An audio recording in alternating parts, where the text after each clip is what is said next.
Welcome back to M&A Access. My name is Katarina, and today we are here in Chicago for the summer conference, and joining me, Kevin Mayer. Kevin, welcome to the show. Thank you. It's great to be here. How is summer conference treating you so far? It's great. I just sat in on a AI session, and it's certainly something that's driving a lot of our business and something that we're leaning into a lot at Stout. And it was fairly fascinating just to see experts in IT and cybersecurity. They themselves are humbled at how quickly that this is moving. So before we begin this episode, let's start with your background first. For those who don't know you, share a little bit about yourself. Sure. Kevin Mayer, Managing Director, Head of the Industrial M&A Practice at Stout. I've been doing M&A for 25 plus years at this point. And really since 2002, when I graduated from business school, I've been doing predominantly industrial M&A. I've done that across 3 different firms, all in Cleveland. I'm from Cleveland, proudly. I first was at KeyBank, and I spent around 7 years there. I moved to a boutique called Western Reserve Partners that was then acquired by Citizens Bank. And I spent 14 years with those 2 organizations. And then most recently, I've been with Stout to take a leadership position to run the industrial M&A group. And during that time, I've had some areas of focus, whether it's building products and packaging, chemicals to some extent, kind of broadly taking all of those together. I think of basic materials. But I have experience with a lot of niche manufacturing, metals businesses, automotive businesses, specialty materials businesses. So I have a fairly good perspective on the industrial economy. What kind of chemicals did you work with? Anything radioactive? Nothing radioactive. Most of what I've seen is more coatings, adhesives, sealants, elastomers. The CASE market is the acronym that they call it. So nothing crazy and dangerous? Nothing crazy or dangerous. There was an oleochemical business that I sold a number of years ago, and that was a divestiture for a large public company. But no, nothing too exotic. So why Stout? How did you end up at Stout? Yeah, I had conversations with some folks at Stout over a couple-year period, and, at the end of the day, I was comfortable with my previous employer. I think I left on good terms. I really was excited about the opportunity. I was really excited about the opportunity to grow something and the opportunity to lead a group. What not everybody realizes in investment banking is that it's a very project-based business, and you work on transactions, you work on deals. Everybody talks about the deals that they're working on, and you have people reporting to you on those deals. Each managing director or senior banker has people that are reporting to them on that deal, but that doesn't mean that those people are reporting to that individual. So I had never had real managerial experience, and that was a big thing for me, is just really to try something different and to challenge myself. I had been literally in the same seat for 14 years, and I had grown in that time period from a director to a managing director, and really it was sad for me to leave my previous employer, but it was really about the opportunity at Stout, the growth that it had, the responsibility that it brought, and it was exciting also being backed by a private equity firm, which we're still backed by a private equity firm today. 25 years is a very long time. That's a big experience. So over the course of those 25 years, how has the industrials M&A market changed? Yeah, I mean, it is humbling to be able to say that I've been doing this for 25 years. It certainly gives me some pause, but the businesses are still, it's amazing at how much technology is impacting business. And I know I started this session off by talking about AI. I've spent a lot of time working with owner-operator businesses, family-owned businesses. I guess I could say that in my 25 years, so much has changed, but so much is still the same. I mean, with family-owned businesses, I'm thinking about a situation where I'm pitching in a week or so, and it is a traditional family-run business. It is a terrific-looking business. It's got high margins. It's an equipment business, and I can tell that they've just run this business for what works for the family, and that's their prerogative. And they understand that they have not necessarily optimized the business for cash flow. They've run the business that works best for the family members that are involved, and that's fun and neat to see. And it's refreshing to hear a perspective that says, hey, I don't know whether we're running this right. We know what we know. We know our niche better than anybody else, we think, but maybe somebody else could run it better. So that's something that's very similar. I mean, I've seen family businesses 20 years ago or today that kind of have a similar mentality. The difference today is that data is so much more in focus. Systems are so much more sophisticated. AI obviously is a huge catalyst that is changing how all of us are doing business. Mm-hmm. Speaking of AI, how do you feel about AI? I don't want to say it in the wrong way, but like invading the space in M&A industry, including. It's any kind of new technology can be viewed as either a threat or an opportunity. And I think that we see AI as being very advantageous in terms of helping us streamline very routine and rote tasks. At the end of the day, it's not going to be able to take, at least in the near term, the place of real human interaction. You still need somebody that is taking a business owner or a private equity firm. You still need somebody that's going to negotiate those finer points. You still need somebody that's going to understand the emotional side of selling a business. And really, for many people, many families, many owner-operators, this is a life event. And you have to have the quote-unquote bedside manner to treat it as a life event. And I don't think you're going to get that through servers and data. Mm-hmm. So what types of industrials companies are attracting most buyers right now? Yeah, I spent some time reflecting upon this for this podcast, and the industrial market is definitely open today. It's also, I would say, very discerning.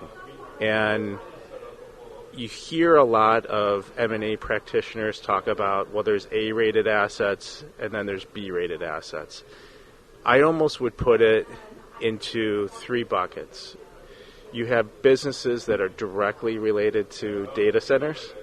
You have businesses that are having a derivative impact related to data centers. And you have businesses that are pretending to be related to data centers. Mm-hmm. And I say that facetiously because, there are some businesses that really are not impacted by data centers, but they're trying to play off of that theme. I would say that as I think about that spectrum of business type and as the buckets that I outlined, you're seeing different levels of due diligence and different levels of speed in terms of how businesses are transacting. And I think what's important, the industrial market has gone through a number of challenges over the last 5 years or so. Coming out of COVID, you had supply chain disruptions which really whipsawed many businesses. You have a number of geopolitical conflicts that have created some consternation and have created some uncertainty in the market. You've had tariffs, which have had a strong impact on industrial-related businesses. But on the positive side, you also have a reshoring of manufacturing activity, and you have a reshoring of activity that's happening at a time where our labor force is more challenged and is not there. So you see some impacts related to industrial automation. Automation's a hot area. Industrial technology in general is very active. So are buyers placing more value on growth, margin stability, customer diversity, or what exactly? Yeah, look, I think buyers are valuing all of those things. I think that one of the things that they would be valuing very highly is stability, certainly for industrial businesses. I think that the underwriting process for these transactions is taking longer, but the more that you can show the resilience of the business model through that reoccurring or recurring revenue, the more positive results you'll get from an underwriting process, and the quicker that the deal will get done. We are seeing, deals are taking longer in general, but if I go back to that spectrum of, direct data center, derivative data center, really non-data center, you're also seeing the speed be much faster with data center related businesses versus non-data center related businesses. So since you've been in this industry for such a long time, 25 years, once again, that's quite a while, I want you to share your greatest success story, something that still, gives you butterflies maybe. There was a packaging business that I sold at the height of the pandemic. And so this was in 2020, and it was in packaging, which at that time, checkmark, good place to be. It was in food packaging, double check, because we were all at home having to order our food or get our food somehow. It was in tamper-resistant food packaging, check, check, check. It was a family-owned business, really, terrific business owners. Very, very kind immigrants to the United States. And they just had a great story. They were running their business better than the rest of the market. They were showing that in their margins. And we had a super robust process. We had a lot of people that were interested in this business because of, where they were playing within the market. And we were able to have a great outcome for the owners, and we paired them up with a private equity firm that had a lot of experience in the space, and they had a lot of success, and it was really a great outcome, and we closed that right at the end of that year, which was a bright spot in a very difficult year. That's amazing. What about the most chaotic deal? Don't name any names. Just share the story. I think anything that you are working on right now feels like the most chaotic. I would think, I think I had a boss at a different time in my life that said, it seems like every one of these transactions getting done is its own minor miracle, and it feels like that today. And the issues can be similar, they can be different. What I've learned in the time period that I've done M&A is that there's always something. There's always something. You've never been trained in school of how to solve this issue. There's always something that's lurking behind the corner during an M&A process. And what M&A practitioners become adept at is problem solving and how to put that problem into a box, how to risk share in terms of how buyer is going to deal with it and how seller is going to deal with it. And every time I go into a pitch, the business owner tells me, we have a very clean business, there's nothing to see here. And at the end of that transaction, there's always something. It's very seldom is there not anything. Mm-hmm. What about market conditions right now? Give us a little update. How are we doing? Yeah, look, I would say the industrial M&A market is transacting. But as I said before, there is an element of persistence and determination in the industrial M&A market. The deals that are getting done, are taking a little bit longer. I think that I look back on what my business did in our last fiscal year, and we closed more than 20 industrial M&A deals. And when I've told people that in the market, there's an element of surprise that we got that done, and I give a tremendous amount of credit to our team because I think my team is extraordinarily resilient and enterprising in terms of being creative to find solutions to challenging situations. And it's also about being discerning on the front end, picking the right companies to work with, feeling that you have viability in that deal getting done in the market. I mean, that's a big element that, the front end, picking the right businesses to sell is important, because once you are involved with a business that's not going to be saleable or has its challenges, it can be a real time sink for people. So the market is open, the market is selective, but deals are getting done. And when I look across the 20 deals that we got done last year, I mean, it ranged from automotive, aerospace and defense, building products, metals, industrial technology, plastics and packaging, and all of those areas contributed. As I go into this year, I feel cautiously optimistic that we probably won't get to quite the number of deals being consummated this year, but we're going to be just a shade under that 20 number. And from your experience, how do buyers feel about this market situation going on right now? Are they becoming more selective maybe? Buyers are definitely more selective right now. The due diligence process is no question taking longer than it did, 5 years ago.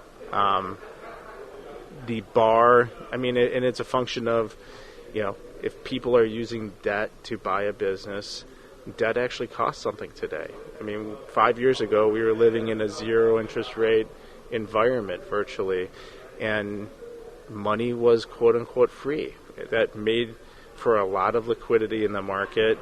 Today, there's real cost to that money, plus some of those private equity firms and strategic parties overpaid for a business that has since been, kind of flat in the challenging industrial M&A economic conditions we've had over the last couple of years. So what role does private equity continue to play in industrials M&A? Yeah, I would say there's still a tremendous amount of industrial-focused private equity firms that are out there. What I would say that I have seen over the last decade is just people becoming more and more industry-focused. And that goes to both investment bankers as well as private equity firms. So the private equity firms, I'm seeing more and more people that are very thematically driven and really have a thesis to go after a space and then dive into that space. And really, the calling that the private equity firms are doing, the outbound outreach to business owners, that's also something that's changed in the time period that I've done M&A. It used to be that none of that happened, and today that is done by third-party services. You can think of AI helping with that outreach. You can think about email campaigns. So that's really evolved over time. Mm-hmm. So what about red flags? What are some common red flags buyers look for when evaluating industrial companies?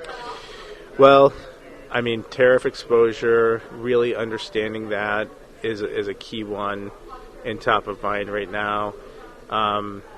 Environmental, anytime something is manufactured, you have to understand, is there any kind of environmental impact related to that? What is a business's AI strategy? People, everybody wants to know kind of how you're going to use AI. Is that real or is it not?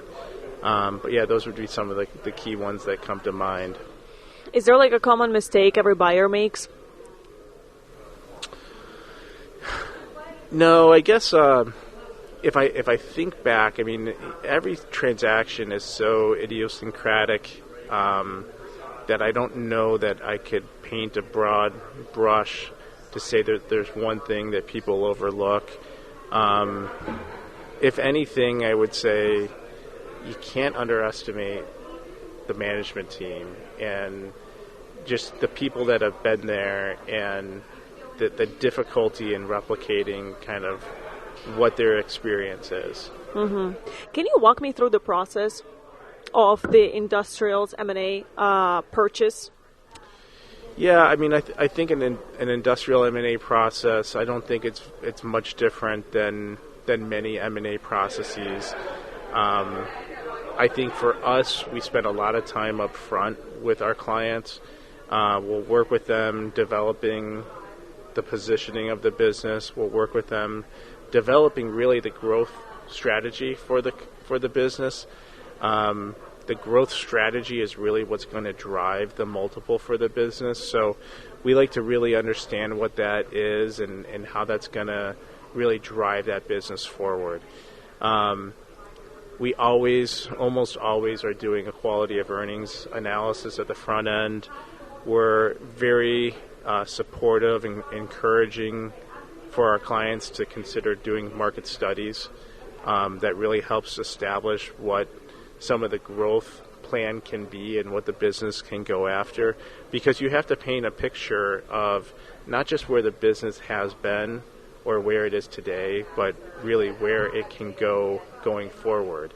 And so from that preparation stage, we'll put together our materials. We'll decide what the appropriate process is in terms of the number of buyers.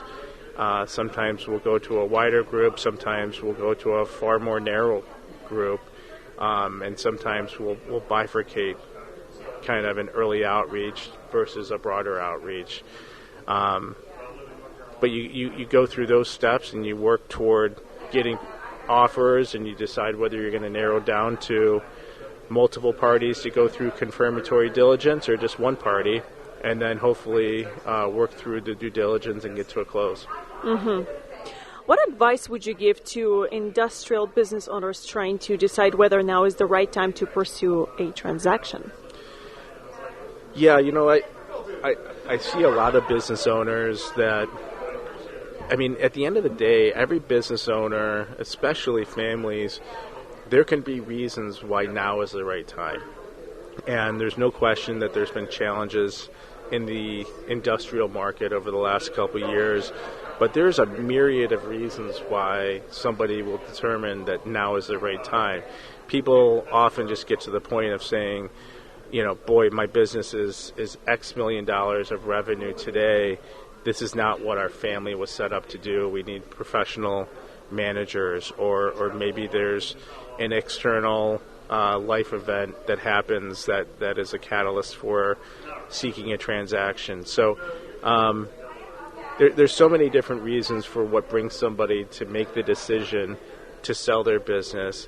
And today, the market continues to be open. It is, as I said before, it is a more discerning market than it has been.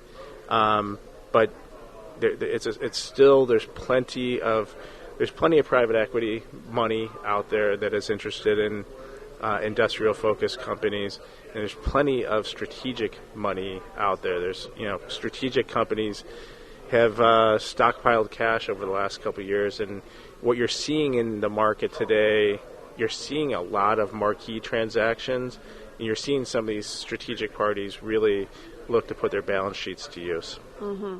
Are there any specific factors that make industrial business especially attractive to buyers? I would say, when you have some real IP that you can point to, that's something that becomes attractive. When you can point to, true, you talk about moats around a business, or you talk to barriers to entry, that can take a lot of different forms.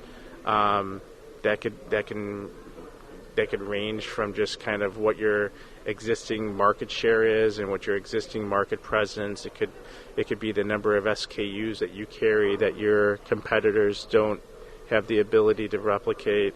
But really, it's what are your barriers to entry? What makes you differentiated from your competitors, and how are you able to highlight that? I mean, that's what we spend a lot of time doing in order to properly position a business to the market. And what's one thing that can quietly hurt the industrial transaction? I think whenever a business owner is either unaware or is keeping something from their advisors in terms of, whether it could be environmental or litigation, I think, as I said before, it's better to figure out what those issues are, figure out how to deal with it in the context of a transaction, because they're going to be discovered, and you're just going to need to sort through how to solve the problem between buyer and seller. And since you have a lot of experience in this industry, I want your prediction, Kevin. What do you think the next 12 to 24 months in industrials M&A holds for us? I've looked at the data just recently, and M&A activity within industrial has come down a little bit, and it's been fairly consistent, though, if you look across a couple-year time period. I think for the balance of this year, we're going to continue to see things probably flat to in line with last year. But going out another 12 months and another 12 months beyond that, you're going to see a lot more activity. I think when we get through some of the geopolitical turmoil that we're, every day we're hearing that it's being resolved, there's still a lot of noise that's out there. I think when some of that dissipates, we're going to see a lot more transaction activity. Kevin, thank you so much for visiting me here today at the summer conference. This was very educational. Great. Thank you, Katerina. And thank you so much for watching our latest episode of M&A Access. Until next time, stay tuned. These kinds of conversations are happening all the time. We'd love for you to join in, whether it's through our monthly webinars, our biannual conferences, or our SEMA certification, and then we have our chapter events across the nation all year round. You can find out more at amaonline.com. Until then, see you next time.